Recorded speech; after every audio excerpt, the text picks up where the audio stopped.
So this session is on breaking habits and strategies for healthy weight loss. Now, this is kind of the crux of it, really, isn't it? Is how to change what you've learned that you've got buried in your subconscious, that's encouraged you to behave the way that you have in the past, and how we can bring that into your conscious mind and change it in the future. So I'll talk about some strategies that I've learned and that I know that have helped other people. Obviously, for you, we're all unique. So for you, it could be something completely different. And I can only really help you with that on one-to-one coaching. So we'll cover what we can here, and hopefully that will give you plenty to put in your toolkit that you can take away and practice using, implement it into your life. But obviously, if you do need a bit more one-to-one support, then you can contact me and we can see if there's anything that I can do to help you there. So, habits are unconscious. What we need to do is to bring the habits that you've got into your conscious mind and learn where they came from and then unlearn them. So for all of us, the only kind of fears that we were born with were fear of loud noises and a fear of falling. Everything else is stuff that we've learned, stuff that we've been conditioned in through the way that we were brought up, through our family, friends, society, all of those influences that we have on us and the things that we see. And, you know, most of us probably enjoy eating. That's probably why we've got to this point. So what can you sort of unlearn from what's happened to you in the past, and how can you change that? Well, one strategy that I suggest you use is to run the movie. So when when a director's making a film, they'll have the different shots for the different scenes that they want to run. We can see this now in this day and age when we record a video on our phones. You can see frame by frame, you know, what's in each of those sort of individual pictures that make up the movie that I'm recording here, that I'm sure you record on your phones, or that maybe you watch on YouTube or Instagram or TikTok or wherever you watch them. So you can see it frame by frame.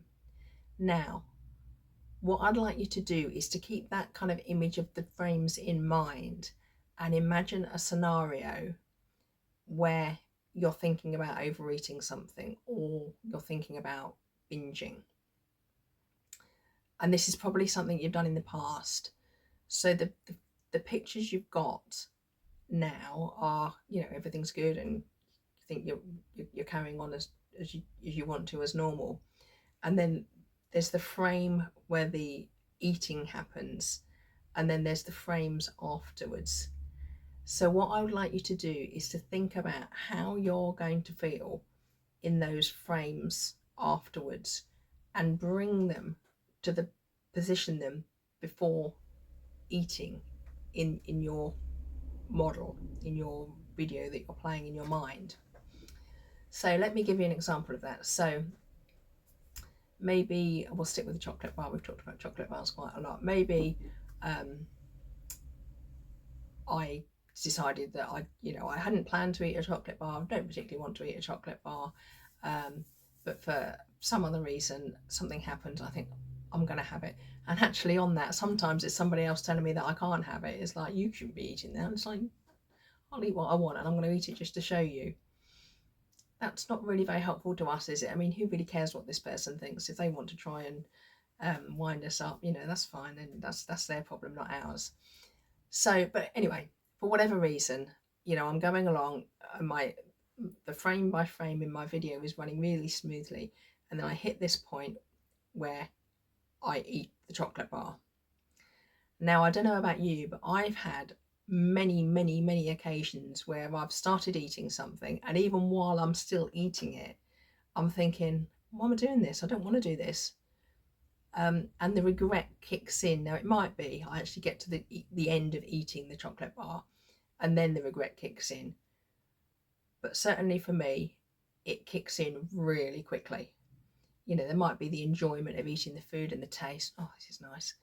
But then as soon as I've finished eating it, it's like, oh God, why did I do that? Why did I do that? I've been doing so well. I've been feeling so good about myself. And, you know, I'm particularly susceptible to having bad skin if I'm eating the wrong types of food. And, you know, I'm thinking, oh God, I'm give me a few days and my skin's going to be bad, and I now feel bad about myself and feel like I've let myself down, and all this regret that comes out. And as I say, for me, it comes out quite quickly. For some people, it comes out the next day. For some people, it comes out later on that day. For some people, they think, hey, I'm off the diet now, so I can eat everything I want, and then I'll start again tomorrow. But at some point, for most of us, that regret is going to kick in. Now, what I want you to do is to pick that regret out from where it is in the frames in your movie and bring it forward and position it firmly before you eat the food. So when you're playing your movie, you're going along okay, you remember what that regret feels like, and then you change the next frame. You change the next frame in the movie and think, you know what, I'm not going to do it because I don't want to feel like that. I want to carry on feeling good. It's not worth giving up on this goal that I've set myself. The goal that I've set myself is more important to me than that chocolate bar could ever be. So use the video, use the frame by frame from video to bring this bad feeling. I say for me it's regret, you might be a different feeling for you. Bring that forward so you experience what that's like before you make the choice that you may regret or you may wish you didn't make. And then you can think, okay, do you know what? I don't really want it that much. So that's the first strategy, using frame by frame in video. And what I've just said there leads me into the second strategy, which is I want you to keep at the front of your mind the question, is this more important to me than my slimming goal or healthy eating goal or exercise goal or whatever your goal is? Because the chances are it isn't. So in the moment, we all want the immediate, the immediate enjoyment, don't we? Oh, it'd be so nice to have that. And, nice day, be nice to have an ice cream or nice to have a glass of wine when you come home from work or whatever it is. And, there's a little bit of rebellion in all of us. You think, I want to do it. I want to do it because I like it and I want to do what I want to do. But the adult mind should question that. The adult mind should say, well, okay, you can do it. You're an adult. You can do whatever you want to do. If that's what you want, you do it. But the question to keep asking is, do you want to do it more than you want to be slim, fit and healthy, or whatever it is your goal is? Which of those is more important to you? The immediate moment here and now, or the long-term joy and health and energy that will come from the goal? And remind yourself of what you wrote in your notebook right at the beginning when we set the goal, and we went through the why is this important to you, what's it cost you to not do it in the past. Remind yourself of that, because if you keep doing the same thing, you're going to keep getting the same results. If you keep eating things that aren't supporting you on your healthy eating journey, then you're going to just keep playing over, and you're not going to move forward. And you've chosen to buy this course and invest this time because you want to move forward. So just keep asking yourself that question, which is more important to me, the short-term pleasure or the long-term goal? Tomorrow morning, what will I wish I'd done? Next week, what will I wish I'd done?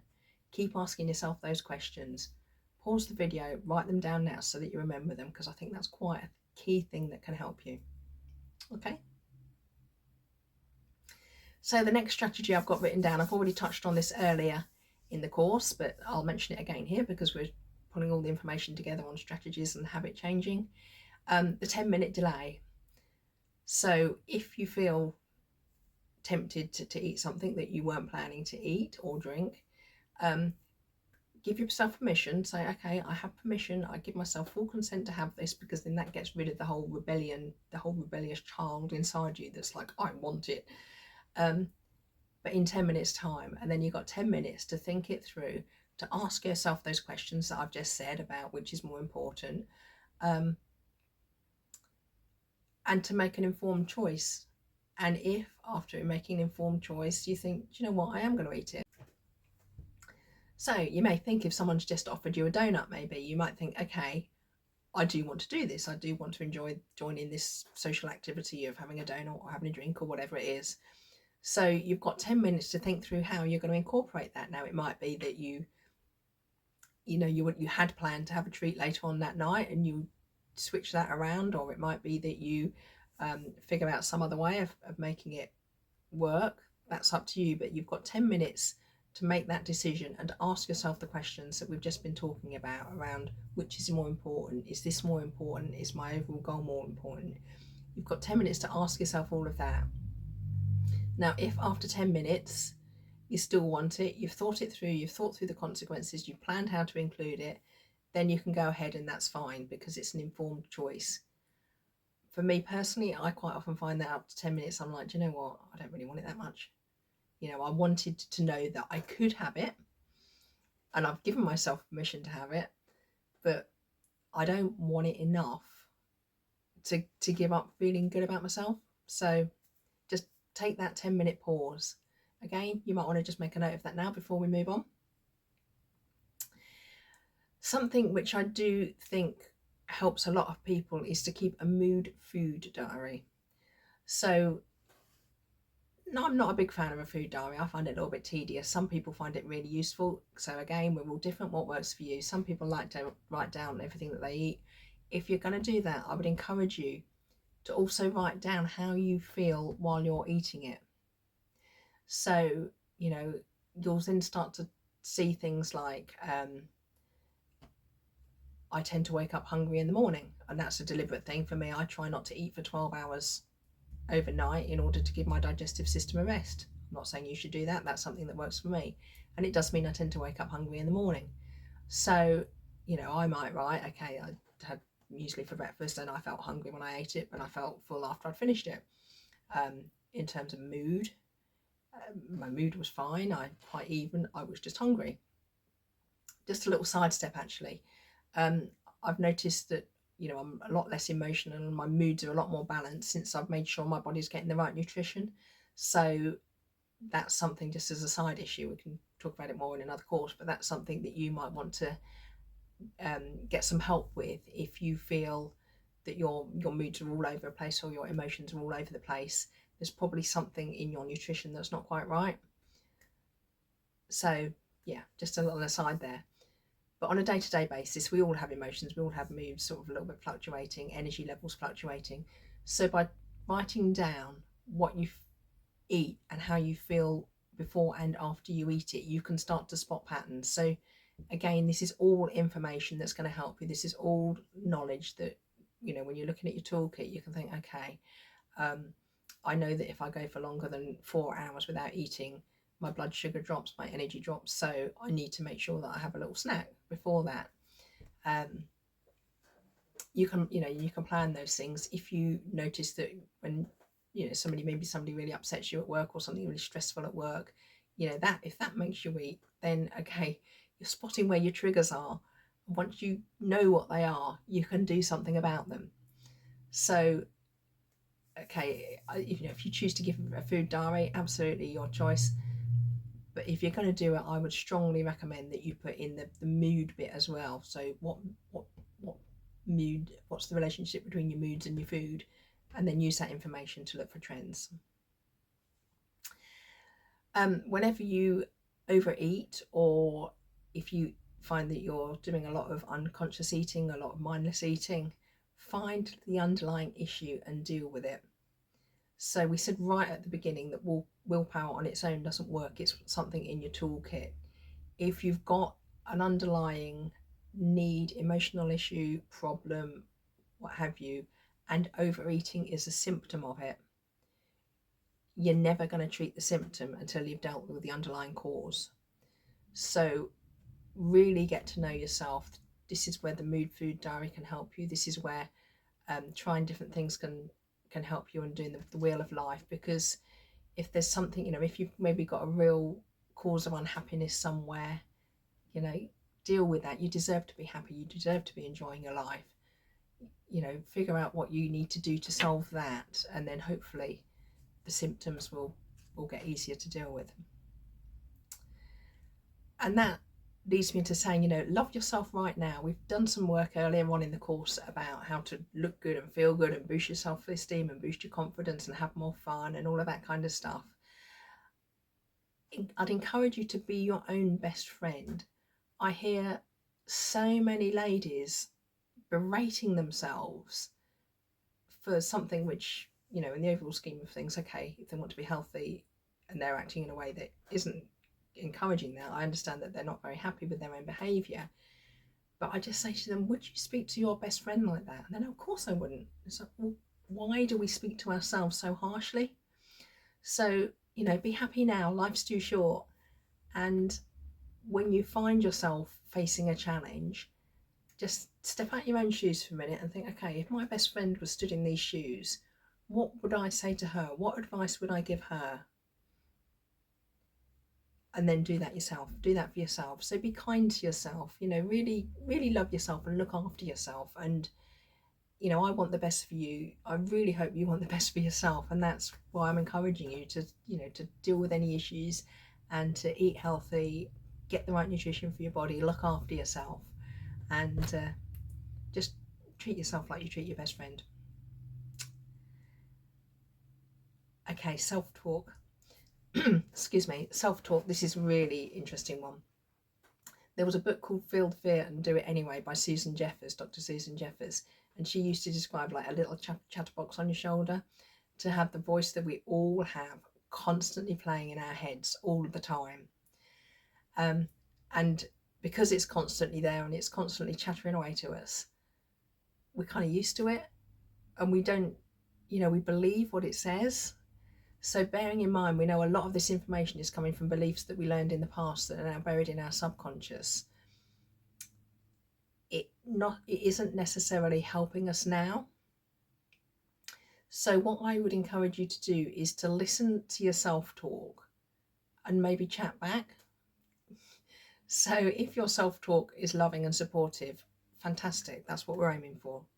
Keep going. We don't need to do anything with that.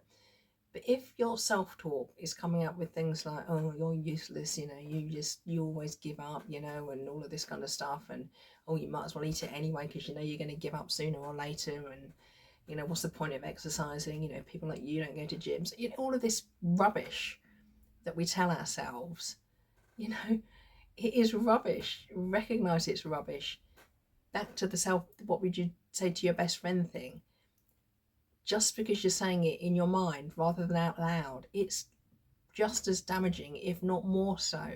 So pick up on where your self-talk is not helping you and say, no, that's rubbish. Knock the chatterbox off your shoulder. That's rubbish. I'm not listening to that.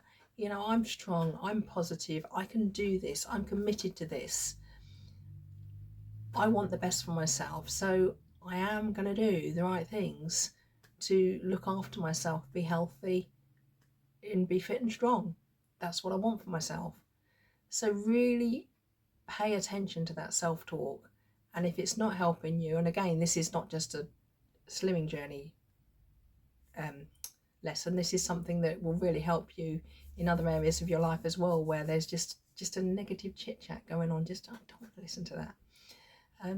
I think the other thing we've probably all experienced if we've been wanting to eat more healthy is you have one on one shoulder that's really the angel, and the other one's the devil. So the devil's like, oh, go on, eat it, it doesn't matter. And this one's like, no, but I don't want to.